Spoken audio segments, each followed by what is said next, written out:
Yes, आप देख सकते हैं कि इसका जो पहले एरर आ रहा था वर्चुअलाइजेशन का वो नहीं आ रहा है।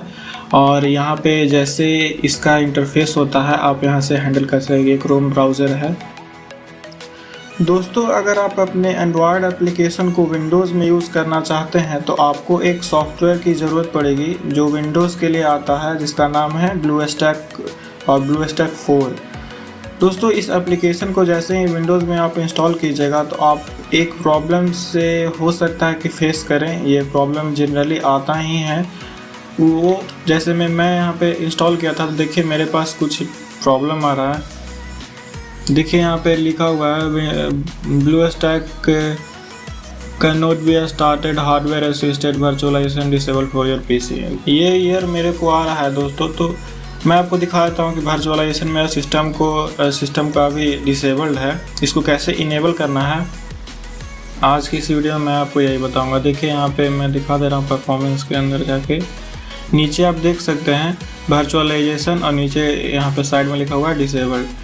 तो दोस्तों इसके लिए आपको क्या करना होगा कि दोस्तों इसको इनेबल करने के लिए आपको अपने मदरबोर्ड के बायोस में जाना होगा और वहाँ से ही ये इनेबल हो सकता है।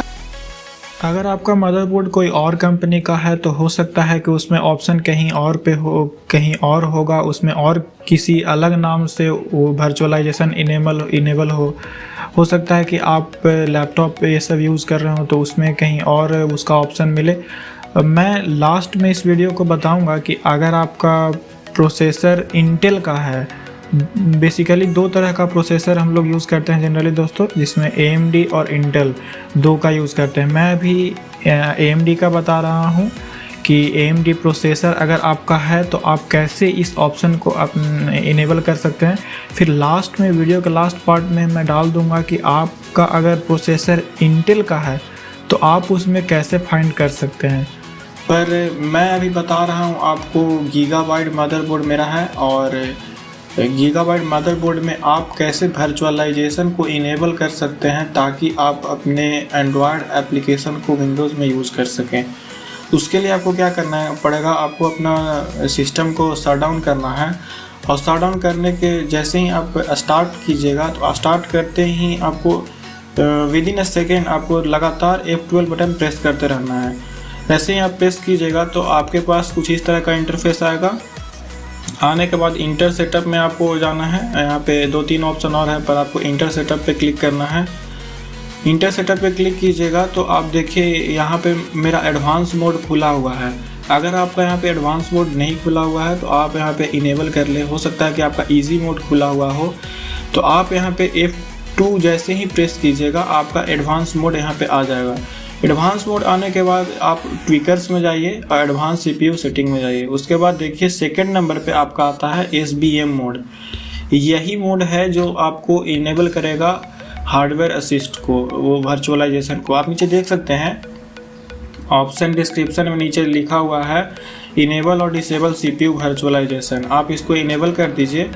आप नीचे देखिए इनेबल डिसेबल यहाँ पे लिखा हुआ है, आप इसको इनेबल कर दीजिए और उसके बाद आपको सेव करना है। सेव करने के लिए सेव एंड एग्जिट पे जाइए और सेव बटन पे वो सबसे ऊपर वाला पे क्लिक कीजिए। इंटर करके यस कर दीजिए। यस जैसे ही कीजिएगा आपका सिस्टम फिर से स्टार्ट होगा और स्टार्ट करने के बाद आप अपने सॉफ्टवेयर को रन करके देखिए आपको कोई इशू आ रहा है कि नहीं। मैं स्टार्ट कर ले रहा हूँ अपने सिस्टम को।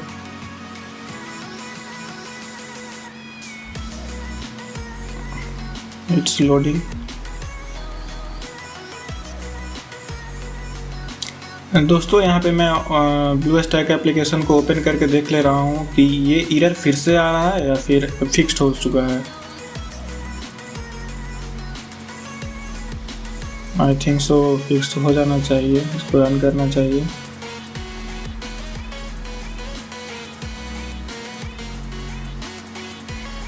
अभी तक तो नहीं आया दोस्तों, लगता है रन कर गया ये। यस, आप देख सकते हैं कि इसका जो पहले एरर आ रहा था वर्चुअलाइजेशन का वो नहीं आ रहा है और यहाँ पे जैसे इसका इंटरफेस होता है आप यहाँ से हैंडल कर सकेंगे। क्रोम ब्राउज़र है। और जितना भी सॉफ्टवेयर है आप यहाँ से इंस्टॉल कर सकते हैं, अनइंस्टॉल कर सकते हैं। जैसे आप एंड्रॉयड फ़ोन में यूज़ करते हैं वैसे ही आपको यहाँ पे पूरा एक्सपीरियंस मिलने वाला है। ये एक तरह का इम्यूलेटर है दोस्तों, इसी के लिए आप यहाँ पे जितना भी एंड्रॉयड एप्लीकेशन है वो सारा यूज़ कर सकते हैं। आपको प्ले स्टोर का भी ऑप्शन है, सेटिंग भी जैसे एंड्रॉयड फ़ोन में रहता है वैसे ही मिलेगा। दोस्तों अगर आपका प्रोसेसर इंटेल का है तो आपको क्या करना है कि पहले तो आपको बायोस में जाना है, उसके लिए आपको सिस्टम को बंद करना पड़ेगा। और जैसे ही आप सिस्टम को ऑन करें तो रेगुलरली F12 बटन प्रेस कीजिए, फिर उसके बाद इंटर सेटअप में जाइए। इंटर सेटअप में जैसे ही जाइएगा तो कुछ इस तरह का मे बी आपका इंटरफेस हो, तो आपको यहाँ पे एडवांस मोड में जाना होगा। एडवांस मोड में F7 प्रेस करके भी जा सकते हैं। अगर आपके पास आप में अगर और की से कोई जाया जा सकता है तो आप देख लीजिए, पर आपको इसी इंटरफेस में कहीं ना कहीं एडवांस मोड लिखा हुआ मिल जाएगा। उसके बाद एडवांस मोड में जाने के बाद आपको जाना है, आपका पहले देख लीजिए लैंग्वेज इंग्लिश है कि नहीं। लैंग्वेज इंग्लिश है तो फिर सही है, फिर कोशिश कीजिए कि लैंग्वेज को चेंज करें। उसके बाद CPU कॉन्फ़िगरेशन आप खोजिए कि एडवांस में CPU कॉन्फ़िगरेशन कहाँ पे लिखा हुआ है। उसके बाद आप CPU कॉन्फ़िगरेशन के अंदर आपको मिलेगा इंटेल वर्चुअलाइजेशन टेक्नोलॉजी। ये आपका PC में डिसेबल्ड होगा, इसको आपको सिंपली इनेबल करना है। और इनेबल करने के बाद आपको सेव करना होगा। सेव करने के लिए आपको एग्ज़िट बटन है, वहाँ पे क्लिक कीजिए तो आपको लिखेगा यहाँ पे सेव चेंजेस एंड रीसेट। इस पर क्लिक कीजिए। क्लिक करने के बाद आपका फिर से सिस्टम रिबूट होना स्टार्ट हो जाएगा। और रिबूट होने के बाद आप फिर से वो सॉफ्टवेयर को रन करके देखिए, आप सॉफ्टवेयर में वो फिर से आ रहा है इशू या फिर फिक्स हो चुका है। मैं कह रहा हूँ कि वो डेफिनेटली फिक्स हो चुका होगा अगर आप इस ऑप्शन को इनेबल कर चुके हैं। और नहीं तो आप अपने सिस्टम के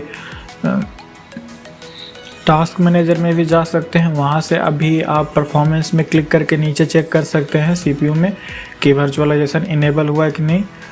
और अगर आपको स्टिल कोई प्रॉब्लम आ रहा है इस सॉफ्टवेयर को यूज़ करने में तो आप नीचे कमेंट बॉक्स में डाल सकते हैं, कोशिश करूँगा कि उसका आंसर आपको जल्द से जल्द दे दूँ। तो thanks for watching the video.